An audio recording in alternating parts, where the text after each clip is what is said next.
Bonjour à tous, bienvenue sur ce webinaire qui est dédié au digital dans l'immobilier, comment se réinventer dans un monde digital en tant qu'agent immobilier. Je suis Mickaël Philippa, je suis le fondateur et CEO de Smoovin.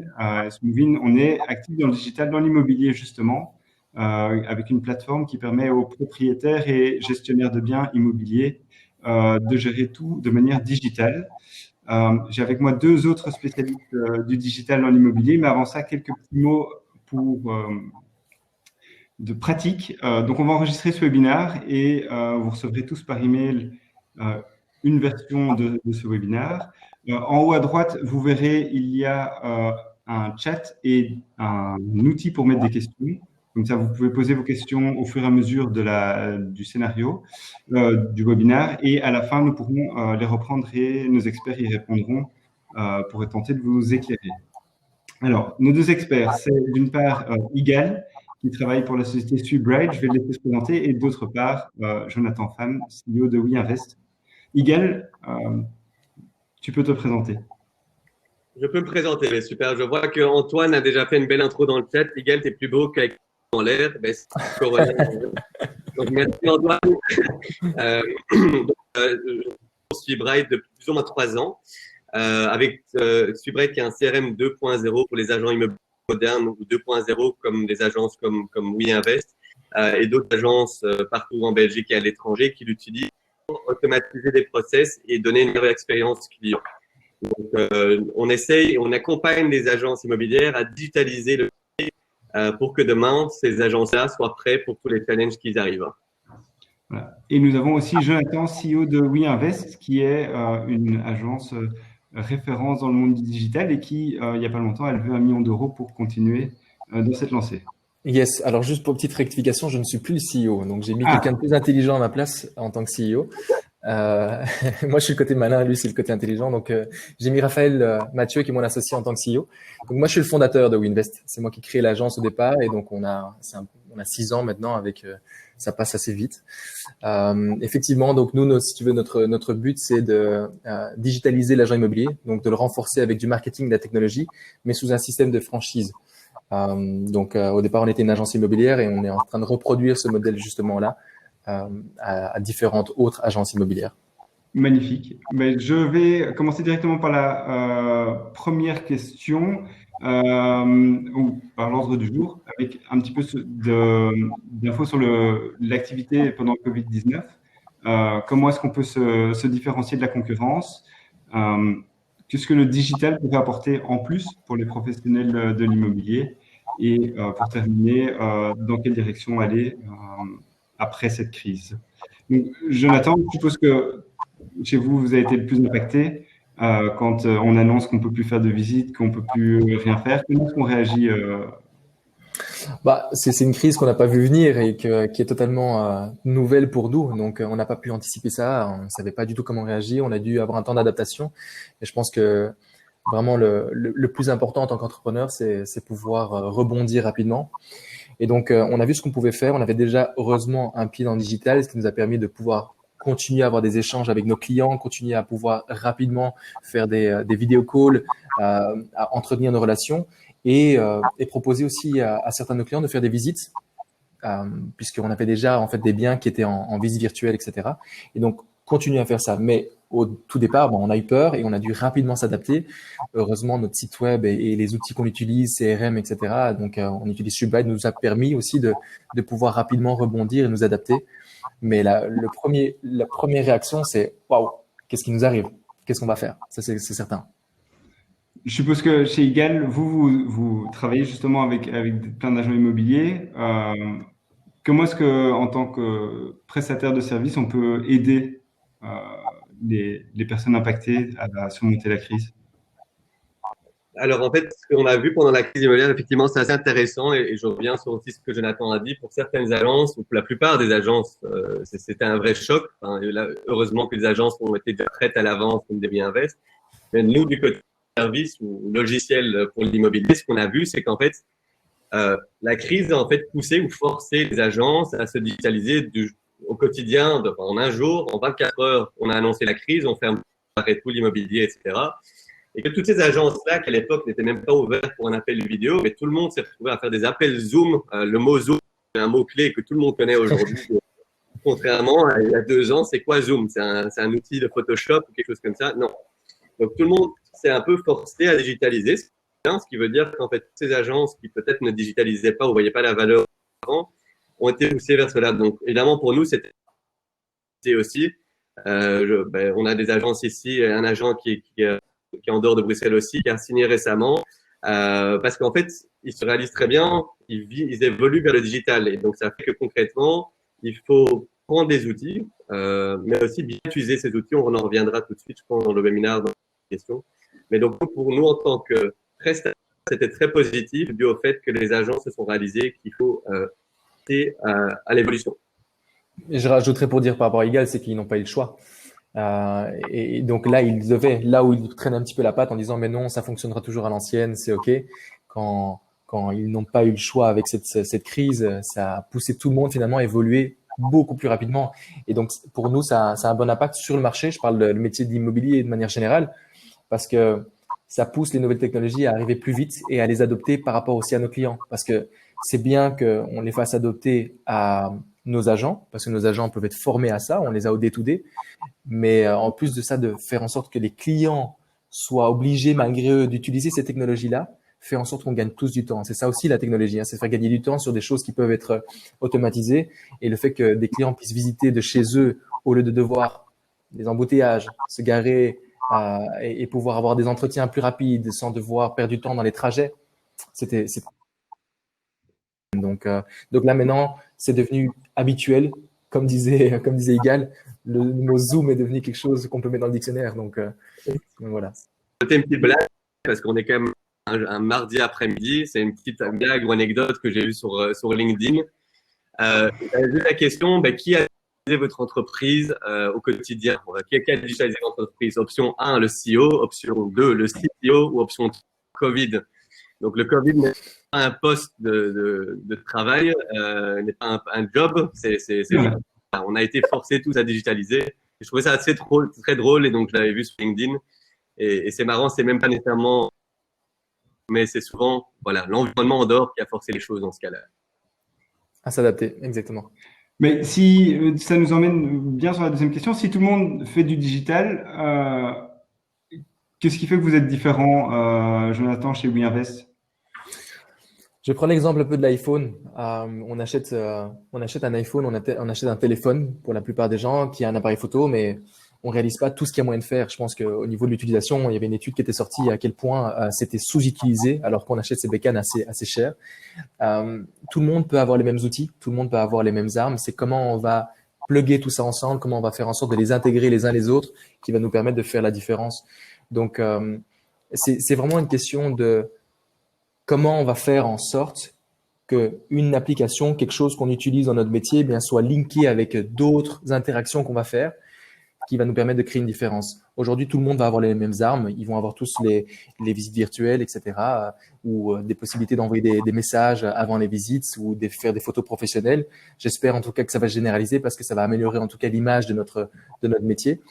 Mais comment on va réussir à donner un service client supplémentaire et nous concentrer sur l'humain grâce à ces ensembles des outils qui vont être connectés, ça va faire la différence entre différentes agences. Donc, le métier d'agent immobilier va être et un métier d'immobilier et un métier digital. Comment est-ce qu'on fait pour trouver des profils comme ça? En ce qui me concerne, si tu veux, ce que fait par exemple un Subright qu'on utilise actuellement, et plus aussi les outils qu'on va plugger ça. Subright nous donne la possibilité de plugger différents outils. C'est vraiment de faire en sorte que on automatise énormément de choses pour simplifier le métier de l'agent immobilier. Donc, tout ce qui est répétitif et qui peut être automatisé ou simplifié doit être fait pour que lui puisse se concentrer sur le côté aspect vraiment humain. Alors, les outils qui sont proposés comme un Subright sont faits pour être intuitifs. Donc, avec un petit peu de formation pour les personnes plus âgées, parce qu'on a quand même des agents, dont un agent a plus de 60 ans chez nous, eh bien, ces personnes-là, on va un petit peu les écoler pour leur faciliter le travail parce que c'est pas aussi intuitif que pour les agents immobiliers qui sont plus jeunes. Mais ils y arrivent facilement parce que tout est facile d'accès et intuitif et normalement, et ils améliorent. Ici, Subright améliore constamment donc leur logiciel pour pour pouvoir faire en sorte qu'on ne doive pas se dire il faut cliquer là, mais que ce soit intuitif qu'il faut cliquer là. Ça, c'est une partie de digitalisation de technologie qu'on simplifie. Et alors là où on va se concentrer, c'est leur fournir vraiment ces outils-là, ces armes-là, et renforcer leur côté humain. Un agent immobilier, comme disait ici un serial entrepreneur, c'est surtout un psychologue. Il doit avoir ce côté empathie et doit être armé autour de lui d'une force de marketing et technologie pour l'encadrer. Et Igal, quand vous êtes prestataire de service, donc vous mettez à disposition le service. Comment est-ce que vous voyez les différences d'interaction? Est-ce que vous êtes aussi un peu un coach alors pour les agents immobiliers? Bah alors, c'est intéressant ce que tu demandes. Donc, en fait, Jonathan l'avait déjà mentionné tout à l'heure, mais SweetBright permet, donc c'est un peu notre avantage aussi à ce moment du mobile, c'est de se lier, se greffer à tous ces outils 2.0 qui existent sur le marché. C'est pas qu'automatiser des SMS, mais même se lier à un simple exemple, un DocuSign pour la signature électronique, par exemple. C'est tout à fait légal. Donc, nous, l'ouverture de notre système qui se greffe à tous ces outils de demain, c'est un élément très fort et c'est aussi quelque chose qu'on a vu. Donc, comme on disait tout à l'heure, les gens se sont intéressés à ce niveau-là. Mais pour te poser peut-être à toi la question, Michael et à Jonathan, à vous deux, pour vous, si je vous demande un pourcentage, donc j'ai dit, ça m'a pris un bon moment, ça m'a pris 1 an, quel est le pourcentage pour une agence immobilière process qu'on peut automatiser, qui sont automatisables, on va dire comme ça, parce que justement, Jonathan dit se concentrer sur le pourcentage en côté marketing, côté suivi, etc. Quel est le pourcentage qu'on peut automatiser dans une agence qui se passe au jour d'aujourd'hui de façon annuelle? Au niveau des tâches qu'il y a à faire, des tâches, le marketing, le codage, etc. Pourcentuellement dans le temps qu'on perd, combien c'est sur des tâches? Ok, la question dans le temps qu'on perd, ça c'est clair que c'est une question importante. Je pense qu'il y a un côté émotionnel qui est par exemple, juste pour préciser la réponse que je vais donner, la visite virtuelle va aider énormément à qualifier un certain nombre de leads. Des gens vont plus se déplacer pour rien, et donc s'ils n'aiment pas le bien, pas. Par contre, l'humain devra toujours être là pour pouvoir quand même donner ce côté affectif et pouvoir rassurer un client qui visite de manière humaine. Donc je dirais que 70% des tâches peuvent être automatisées, digitalisées, mais il y a 30% peut-être qui ne seront jamais automatisables, qui ne seront jamais remplaçables par le côté humain qui est indispensable. Effectivement, tu n'étais pas loin. Donc, mon analyse, j'étais un peu moins 50%. Mais effectivement, avec le but aujourd'hui comme Jonathan dit, en fait, automatiser ne veut pas dire pas donner le service client. En fait, c'est tout le but de l'automatisation, c'est améliorer l'expérience client pour que l'agent puisse être ce psychologue, comme tu disais là tout à l'heure, Ouais. qui peut être présent, parce qu'en fait, le métier d'un agent immobilier, que tu sais aussi chez Smovin, immobilier, c'est que ça soit ou bien s'occuper de la transaction pour ceux qui sont dans la transaction, ou la gestion locative, mais pas de s'occuper à suivre dans votre cas chez Smovin, des paiements, etc. à la manuelle, quand c'est des choses qui peuvent être automatisées grâce à la technologie de nos jours. Oui. C'est tout à fait. Je pense que la technologie doit se mettre au service de l'humain et pas l'humain au service de la technologie. Donc, c'est un peu cliché. Mais c'est vrai que si j'ai bien compris le message, c'est que le facteur clé pour se différencier, ça restera l'agent immobilier, ça restera sa relation avec ses clients, locataires et propriétaires, et comment il utilise la technologie pour le faire de manière la plus efficace possible. En fait, il va concentrer plus de temps. Si tu veux, on va renforcer. Là où il perdait du temps, où il ne pouvait plus, si tu veux, consacrer autant de temps avec un propriétaire, passer du temps à boire un café pour comprendre quel était son projet immobilier. Ici, bien, grâce au fait qu'on va simplifier son travail et digitaliser énormément de tâches, eh bien, ça va le permettre justement de renforcer ça. On va reprendre un côté humain et je pense que ça va redorer l'image de l'agent immobilier au fur et à mesure du temps. Aussi, peut-être pour construire là-dessus, parce que là, on se concentre beaucoup sur le côté agent immobilier, mais le côté client aussi, en dehors de l'automatisation qu'on automatise. Le côté du client, en fait, je te parlais par téléphone là tout à l'heure, Michael, même sur mon expérience. Aujourd'hui, en tant qu'acquéreur, j'ai 29 ans et je cherche à Bruxelles à acheter. Quand tu contactes plusieurs agences, l'expérience est très similaire, c'est très homogène. La moyenne des agences, tu les contactes via le site internet, peu importe. L'expérience en tant qu'acquéreur, elle est homogène. Que je contacte agence X ou Z à Etterbeek ou à Woluwe, il n'y a pas une grande différence en tant que client où je me dis, ah, franchement, eux, ça m'a marqué. Mais il n'y a rien de spécial qui m'a marqué, surtout que j'ai eu l'expérience moi-même où on me rappelle même des fois jusqu'à 3 jours après pour me dire, ah, je vous rappelle pour la visite de ce bien-là. Mais le millennial, le client aujourd'hui ou le client acquéreur, moi dans mon cas, qui est à la recherche de mon premier bien, on veut tout avoir très rapidement. Comme on a l'habitude de commander sur Amazon, sur Coolblue ou Bol Télé, à notre mur en 4 heures. Si moi je veux te contacter, je veux même pouvoir prendre, en façon de parler, prendre un rendez-vous en ligne, comme chez un médecin ou un docteur, des choses qui moi m'excitent et qui me disent ah ça c'est l'expérience client super simple. Je ne dois même pas appeler l'agent, je clique, tac, je planifie un rendez-vous directement avec l'agent. Mais en fait c'est simplifier ces frictions et donner une bonne expérience client qui pour moi se démarque. Donc moi ça me crée le changement entre un WeInvest et les autres agences, c'est le son dont la réactivité qu'ils ont, l'expérience qu'ils donnent, le marketing, les newsletters, j'en ai de WeInvest ce matin parce que je suis dans leur base de données. Donc, ils restent en contact avec moi. C'est ça qui est chouette, je trouve. Donc, et il faut faire le grand écart entre Igal Millennial 29 ans qui est à l'achat et le propriétaire qui est peut-être qui va prendre sa retraite et qui vend sa maison. Donc, comment on fait le grand écart, Jonathan?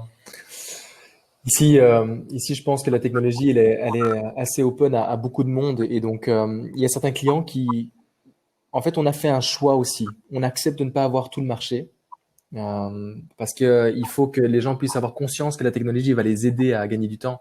Donc, un propriétaire, on lui propose de faire un groupe WhatsApp avec lui pour pouvoir le tenir au courant des visites qu'il y a eu, etc. En plus des rapports qu'on fait avec un Subright pour pouvoir automatiser des rapports de visite. Le propriétaire ne choisira pas si jamais on est trop technologique pour lui. Donc c'est pas une question de compliqué, c'est un choix qui se fait. On peut pas avoir tout le marché. Les gens qui vont être vraiment open mind, qui vont pouvoir comprendre l'avantage de gagner du temps avec ce genre de choses, les propriétaires vont l'accepter. Et le fait qu'on fasse la visite virtuelle, le fait qu'on mette des plans, qu'on mette toutes les informations, hein, on parlait de l'expérience égale, parlait de l'expérience client. Qu'est-ce qu'il y a de plus frustrant de ne pas avoir l'adresse d'un bien qui nous intéresse, de devoir téléphoner à l'agence et de ne pas finalement avoir la réponse avant peut-être 3 jours. Nous, on a pris justement, on a fait le pari de mettre le maximum d'informations parce que pour nous, quand tu es à la recherche, si tu n'as pas l'information, une page internet qui ne se charge pas rapidement assez, tu zappes, tu vas ailleurs. Et donc, c'est quelque chose qu'on voulait éviter. Donner donc le maximum d'informations était important. Mais donc, pour pouvoir répondre à ta question, le grand écart, il se fait assez naturellement parce que il ne se fait pas avec tout le monde. Et la plupart des propriétaires avec qui on travaille connaissent cette valeur ajoutée, comprennent ça, ont un groupe WhatsApp, sont même des fois sur Facebook ou Instagram, nous suivent des fois sur les réseaux sociaux, même s'ils sont plus âgés, ça ne nous pose pas un souci. Donc, il y a toujours de la place pour des agents immobiliers non digitaux. Et tu parles pour les agents immobiliers, là, il n'y aura pas de souci parce qu'on est là pour justement les former et les écoler à ça.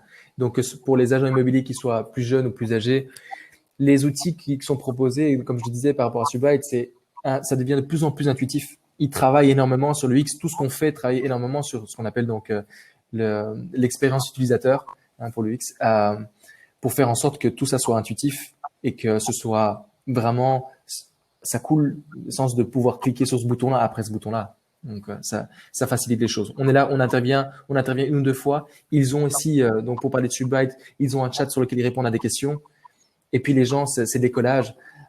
Comme toujours, hein, practice, et puis les gens y arrivent seuls.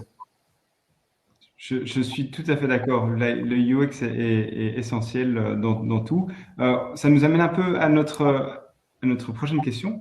J'aimerais même nous dire ce qu'Igal disait qu'en tant qu'acquéreur, on est parfois compliqué. Est-ce que c'est une opportunité pour les agents immobiliers de travailler plus au niveau acquéreur? On en a un peu parlé en préparation du webinaire. Est-ce qu'il y a un rôle pour l'agent immobilier au niveau de l'acquisition qui serait une opportunité? En fait, et je pense que c'est une opportunité, en même temps aussi une adaptation avec les nouvelles technologies aujourd'hui. Donc, tout le monde a la possibilité de faire du bien et du mal à une société qui fait du bon ou du mauvais service avec les retours clients qu'on a. Et donc, maintenant, il n'y a plus aucun client qui peut être laissé à l'abandon et ne pas avoir un service de qualité, puisque tout le monde peut faire des reviews. Les acheteurs vont être de plus en plus importants. Comme on disait, c'est les millennials. ils s'attendent à avoir une réactivité importante, une transparence au niveau de l'information. C'est pour ça, là je le répète, c'est pour ça qu'on a pris le pari, on a fait le choix de mettre sur notre site internet le maximum d'informations possibles, que ce soit pour les projets neufs ou les biens en particulier. Et donc, on doit maintenant avoir notre focus plus seulement sur les propriétaires qui nous rapportent les biens qu'on va pouvoir commercialiser, qui nous rapportent notre gagne-pain, mais également sur les acheteurs qui vont être notre gagne-pain aussi, puisque s'ils achètent un bien, même si vendre un bien qui est au bon prix avec une bonne commercialisation, c'est faisable, mais ces gens-là vont être nos porte-parole. Ils vont pouvoir communiquer. Ce sont aussi des référents qui vont pouvoir nous apporter également des contacts, des personnes qui vont vouloir vendre ou acheter. Et donc, la base de données est hyper importante. Le fait qu'on garde une bonne image vis-à-vis du public, de tous les clients de manière globale, est trop important. Donc oui, les acheteurs vont être de plus en plus mis en avant. Donc, une opportunité à gérer de manière digitalement, c'est la base d'acquéreurs, votre base de données. Est-ce que c'est quelque chose que les agents immobiliers font suffisamment? Non. Vous pensez? Non. Igal, je te laisse répondre par rapport à ça. En fait, déjà peut-être pour rebondir sur ce que Jonathan a dit. Mais chaque vendeur est un acquéreur, logiquement, potentiellement, mais dans l'autre sens, chaque acquéreur est un vendeur potentiel aussi. Si on regarde l'autre côté, ça y a toujours un mandat aussi à capter potentiellement dans l'autre sens. Maintenant, pour la base de données, en fait, il y a deux éléments qui sont assez essentiels dans l'agence, donc comme primaire, où il y a vraiment une opportunité digitale. C'est d'une part, même avant la base de données, c'est le site internet déjà. Bon, WeInvest, c'est un site super responsive, c'est top notch, ça c'est du 2.0. Mais pour vous donner une idée, 72% des gens qui cherchent aujourd'hui de l'immobilier, inclus, je cherche devant ma télé, quand je regarde Netflix, je regarde des biens d'agence, dans mon fauteuil à la maison. Donc c'est essentiel qu'ils soient responsifs pour un téléphone. Pour vous donner une idée, le nombre d'agences que j'ai vu que le site n'était pas responsif même pour un téléphone mobile, durant les 3 secondes, je suis parti. J'abandonne la recherche dans cette agence. C'est normal. J'ai à zoomer sur leur écran pour essayer de comprendre. Ouais. Donc déjà, même avant ça, la première vitrine digitale qu'on appelle un site internet, c'est une vitrine digitale. C'est essentiel qu'il soit à la pointe pour les acquéreurs, petits acquéreurs certainement. D'une autre partie, la base de données fonctionne. La base de données, tu sais, dans l'immobilier, en fait, tu reçois plein de gens qui réagissent sur une annonce. Tu auras 200 personnes intéressées par un bien. Mais quand ce bien est vendu, on va pouvoir lui marketer un autre bien, bien qu'on rentre. Donc, c'est essentiel de bien garder sa base de données à jour. Et parce qu'en fait, en fin de compte, ça, c'est ils sont chauds à l'achat. Enfin, s'ils ont été bien qualifiés, en tout cas, ils sont chauds à l'achat ou à la vente. Donc, la base de données est clients, acheteurs et vendeurs.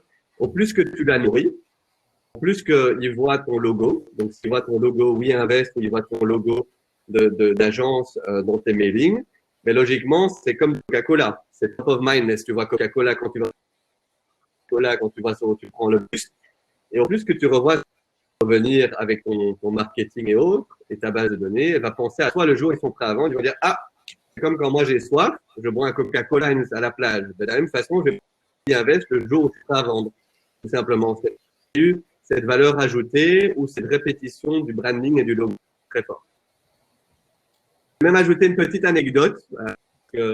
WeInvest n'était pas client quand j'ai déménagé à Bruxelles il y a 4 ans. J'ai 1 an et demi, je pense, j'ai déménagé sur Bruxelles. Je suis flamand à la base, très étonnant. J'ai déménagé à Bruxelles et je ne connaissais pas WeInvest. Mais je me suis retrouvé à Schumann, près de Schumann à Mérode. Je me fais rouler déjà par des pubs sur Facebook par une certaine agence WeInvest. Et je me dis, c'est qui ces marrants là qui m'envoient des pubs Facebook ciblées pour un bâtiment neuf qui est à côté de Schumann? Moi, je me dis, bon, je laisse mes coordonnées dans la pub Facebook. Donc, avant qu'il soit client même, et avant que Jonathan via des amis en commun même, j'ai découvert WeInvest, la marque, purement sur les réseaux sociaux.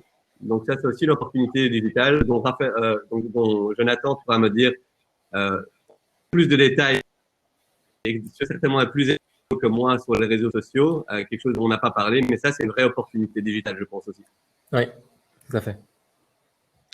Mais on voit régulièrement des agences immobilières sur les réseaux sociaux. De plus en plus, avec entre une bonne et une mauvaise agence immobilière sur les réseaux sociaux. Tu disais comment faire la différence entre une bonne et une mauvaise? Non, mais on en voit beaucoup. Qu'est-ce qui fait qu'on est… Les gens vont l'utiliser maintenant de plus en plus. Et qu'est-ce qui va se passer maintenant que tout le monde va aller là-bas? Ben, il va y avoir quelque chose d'autre qu'on est en train de préparer aussi, qui, qui va être un autre terrain de jeu. Tu peux nous dire sur ces préparatifs? Pardon? Tu peux partager des choses sur les préparatifs? C'est que je pense à un moment donné, c'est que les gens vont être fatigués de la publicité comme toujours sur certains endroits et qu'il faudra les targeter là où ils vont aller ailleurs.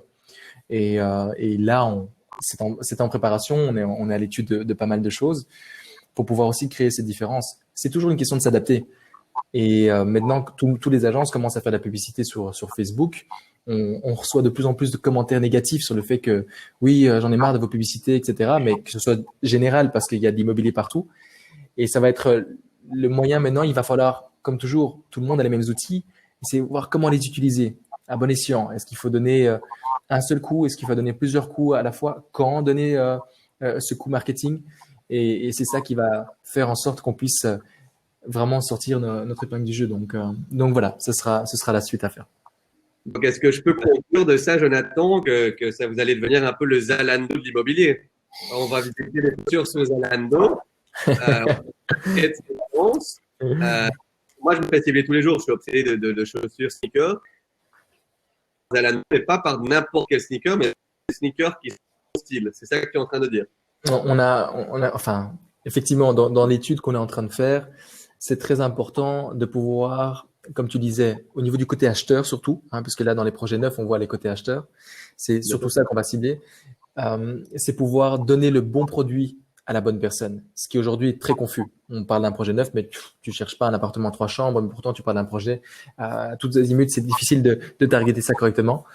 Et donc, le retargeting va être un point très, très important pour nous et qu'on puisse qualifier énormément. Donc, on est en train de travailler sur cette collecte de données importante qui va nous permettre de pouvoir ensuite donner le bon message à la bonne personne. Un peu comme, pour vous donner un exemple un peu de Carglass. Carglass, c'est ici le responsable marketing qui en parlait.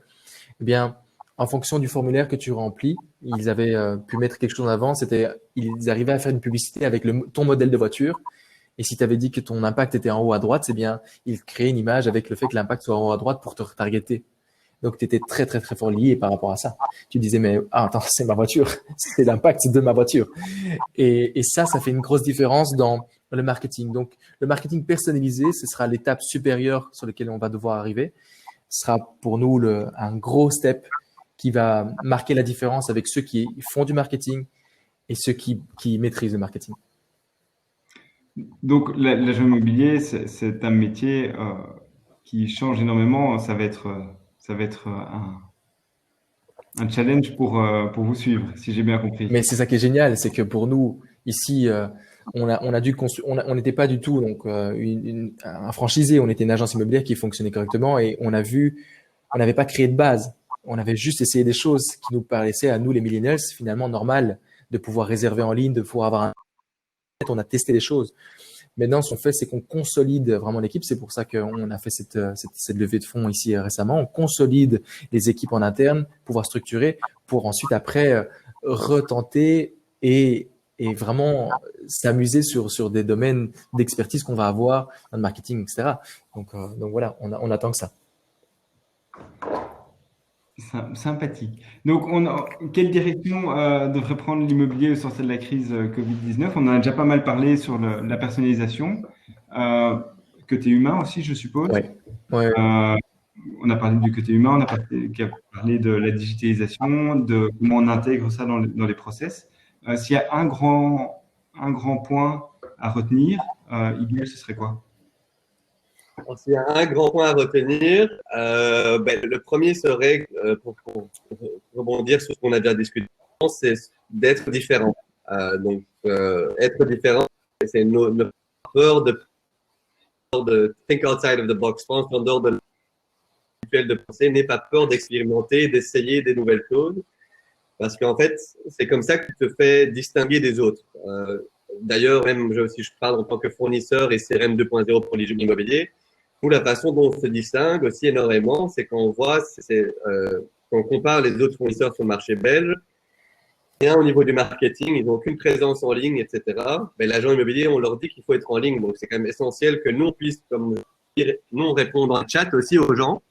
Donc de fournir en fait, si tu veux, une expérience que tu sois agent immobilier ou fournisseur pour l'immobilier, un Smoovin ou un SweetBright, de pouvoir donner une expérience client qui est différente, mais évidemment un produit qui doit être fort pour combler les problèmes au quotidien.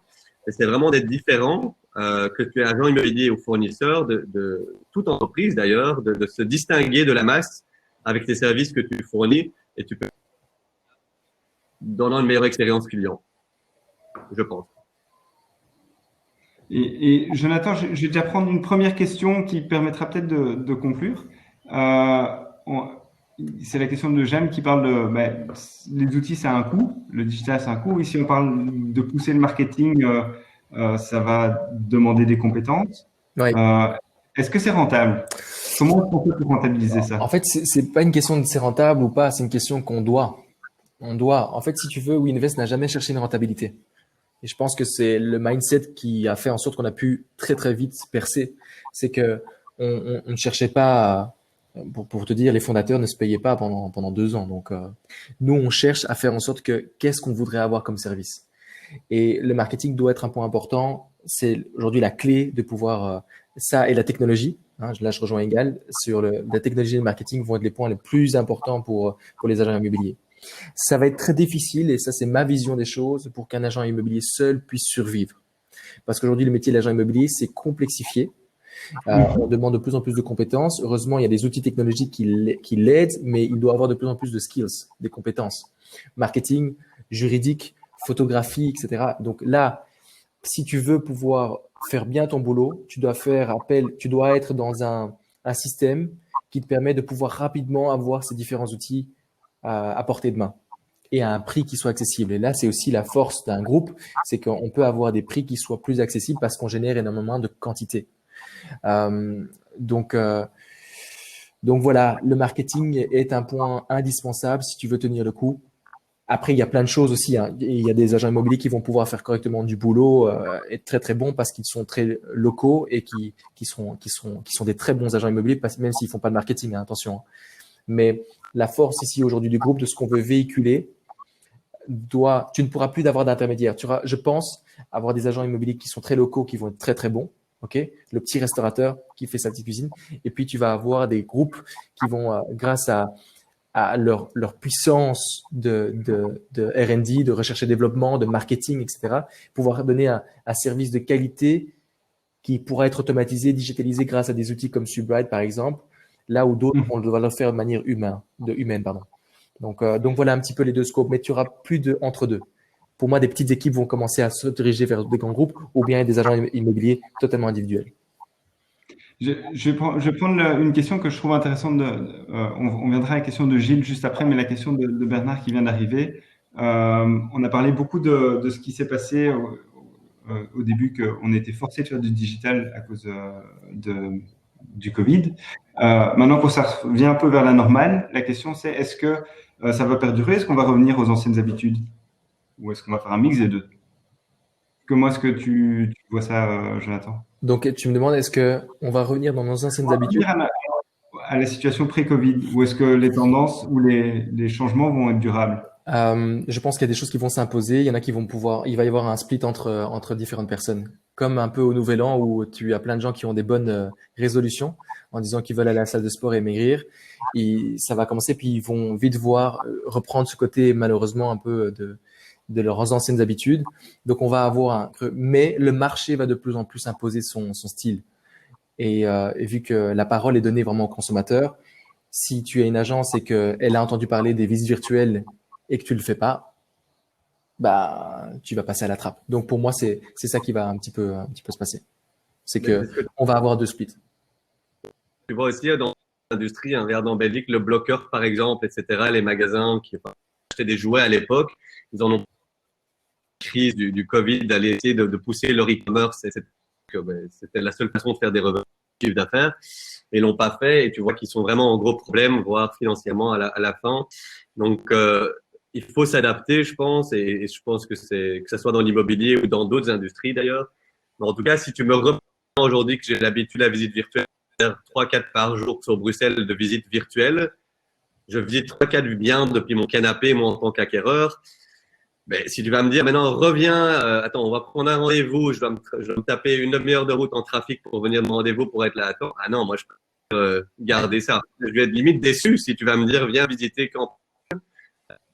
Bien sûr, je viendrai visiter en personne, c'est certain, mais j'aimerais bien préqualifier avant de perdre mon temps à visiter un bien, par exemple. Donc, c'est une préqualification dans les deux sens. C'est une préqualification de l'acquéreur qui va trouver le bien et qui va pas se déplacer pour des visites inutiles, mais aussi pour le vendeur qui va pas faire Qui va pas de perdre de visites. temps, etc. Ouais, tout à fait. Il va pas perdre de temps non plus lui-même à devoir faire des visites qui sont pas qualifiées. Donc, on pourrait dire que les visites virtuelles, ça va s'imposer. Est-ce que vous pensez qu'il y a des trucs qui vont tomber? Les signatures digitales, Qui vont tomber peut-être, dans le sens qui vont encore arriver en plus, tu penses? Ou bien tu penses non, qu'il y a des choses qui vont s'annuler? qui vont redisparaître? La signature digitale, par exemple, moi, je regarde juste dans les agences qui ont lié SweetBright à DocuSign, donc sans nommer les noms, mais beaucoup d'agences ont commencé à lier SweetBright à la signature électronique de mandats d'offres d'achat qui sont permis au jour d'aujourd'hui. La plupart aujourd'hui, non, ils sont encore toujours liés. Donc, c'est-à-dire que moi, je n'ai pas encore entendu qu'ils ont arrêté d'utiliser. Évidemment, après quelques mois, c'est possible que les agences vont dire, bah, écoute, très bien, on ne va pas le faire, on va plus le faire, on va essayer quand même d'avoir des gens pour un café chez nous au bureau pour signer, pour quand même avoir l'aspect humain de nouveau qui revient. Donc, il y a certaines choses qui va peut-être durer, mais qui va être plutôt pour un mandat, parce que voilà, c'est pour un accord, mais peut-être pour faire une offre sur un bien, ils vont dire venez au bureau quand même, prenez le café avant de signer une offre. Donc, je crois que ces choses-là, certes, dans les process, peut-être qu'il y aura moins de signature électronique pour tous les éléments, ils vont peut-être faire pour un ou deux éléments dans les process, mais je pense que ces choses-là sont arrêtées et très limite dommage de reperdre cette efficacité, cette expérience qui a été créée dans ces temps-là. En fait, Michael, je pense, pour rejoindre ce que Igal dit, c'est que la période de Covid, de confinement, a pu imposer certaines choses à beaucoup de monde. Et donc, par exemple, le fait qu'on ne puisse pas visiter, les visites virtuelles vont être quelque chose de globalisé. Par contre, les signatures, les gens qui visitaient n'ont pas forcément signé quelque chose. Donc ça n'a pas été encore le truc qui était pour eux indispensable. Ok, ça n'a pas encore touché assez de monde. Donc on va reprendre les mauvaises habitudes de signature. Il y en a d'autres qui vont pouvoir les garder, mais on n'est pas les seuls acteurs à pouvoir imposer ça. Si on peut être les seuls acteurs, en tant qu'agent immobilier, on va dire oui, ça nous facilite le travail. Mais si les notaires ne font pas enfin, ne font pas, justement, ne prennent pas le pas par rapport à ça, ou que les clients ont peur parce que tu sais, c'est quelque chose qui est un domaine qui est un petit peu touchy, alors là, on n'arrivera pas à leur imposer. Et donc, ça va un petit peu peut-être disparaître et on va devoir prendre du temps, enfin, disparaître. Le pic là-dessus va peut-être se calmer et on va prendre du temps à l'imposer petit à petit. Prendre du temps. Hmm. C'est comme bien la digitalisation qu'on faisait au niveau de l'agent immobilier, ça prenait du temps. Covid, pouf, on a eu un pic. Et il y a plein de choses qui vont se maintenir là. C'est la chance qu'on a. Pour moi, ce confinement a été une accélération de plein de choses. Et une opportunité comme pour Subright de pouvoir avoir des clients qui ont dû se digitaliser.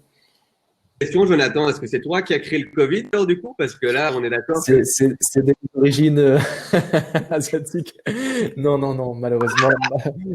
Malheureusement, malheureusement. Ici, non. Franchement, je pense qu'il y a beaucoup de gens qui souffrent énormément de ça. Non, ça aurait été, même si je l'aurais voulu pour accélérer la digitalisation de l'agent immobilier, c'est clair que j'aurais pas touché à ce genre de conneries. Non. Et j'ai une question de Jeanne de nouveau. Oui. Peut-être par où commencer? Si on est, par où commencer? Qu'est-ce qui est le plus important? Automatiser les tâches? C'est la communication? C'est que Alors, je vais dire que la communication, si tu fais juste un petit coup et que tu n'as pas une stratégie derrière, vaut mieux ne rien faire. Donc là, le métier d'agent immobilier, pour pouvoir continuer à avoir ce côté humain, etc., c'est bon. Par contre, avec des outils comme un Subright, tu peux déjà automatiser des petites tâches qui vont te faire gagner du temps et que ce temps-là, tu vas pouvoir le mettre à profit pour créer une stratégie de communication. Donc, je dirais que si tu peux automatiser, c'est fait. Tu as créé une base solide qui te permet ensuite de pouvoir accélérer sur ton business pour pouvoir lancer la communication. Parce que si tu fais le contraire, la communication et que tu commences à avoir beaucoup de demandes, trop de demandes pour gérer pour un humain, et finalement que tu n'as pas automatisé des tâches, eh bien, tu es coincé et tu vas donner un mauvais service et ça va reprendre du temps pour reconvaincre des gens qui ont été déçus de ton service. Donc, je dirais, première chose, automatiser certaines tâches qui sont redondantes, qui te font perdre du temps, qui n'ont pas une valeur ajoutée avec des outils que tu peux trouver comme Subright.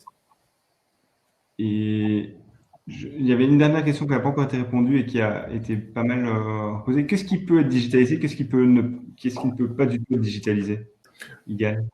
Ou... Non, j'en prie, Égal. Il maîtrise encore plus le sujet que moi là-dessus.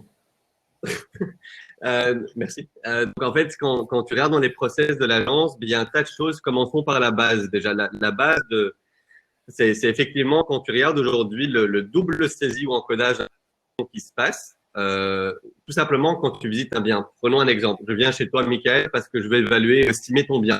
Je fais une estimation. Visiter ton bien. Prendre la plupart des agences, je vais te le dire, ils vont prendre un bloc-notes, ils vont dire on va coucher, 2 salles de bain, tac, tac, tac, les mesures, etc. Donc, ils vont commencer à prendre des notes. Et en prendre des notes, qu'est-ce que ça veut dire concrètement? Ben, tes notes que tu as prises, tu vas devoir les encoder dans un logiciel de nouveau, parce qu'on parle du même, le bien de Michael, je vais vouloir le publier tout de suite, ils vont devoir le mettre dans le logiciel. Mais donc, où ça commence? Pour moi, ça commence tout à fait au début. Donc, on stade déjà de prospection, SweetBright, contrairement au logiciel, chez nous, en tout cas, ils vont de façon mobile, les agents. La plupart des agents chez WeInvest le font aussi. Ils m'ont déjà confirmé, ils vont directement aller en rendez-vous. Ils vont prendre des photos alors sur place, c'est-à-dire qu'ils vont prendre des photos, les mesures, etc. Ils vont pas perdre du temps à double saisir les infos. Donc ça, c'est pour moi la première des étapes, c'est éviter le double saisie d'infos. Et puis en deuxième étape, une fois que tu as déjà tes process de base simplifiés, alors là, tu peux commencer à automatiser. C'est pas que des SMS de rappel, mais un bête exemple pour assurer les gens, c'est quand une demande a été faite via IMWeb. Bonjour Michael, merci pour votre demande via IMWeb, on vous contactera rapidement. Ça, c'est quelque chose que tu peux automatiser, personnaliser. Au lieu d'envoyer un email pour dire je vais t'appeler dans 3 jours, tu envoies un email automatiquement, tu dis voilà, hop, tu peux faire ça comme ça.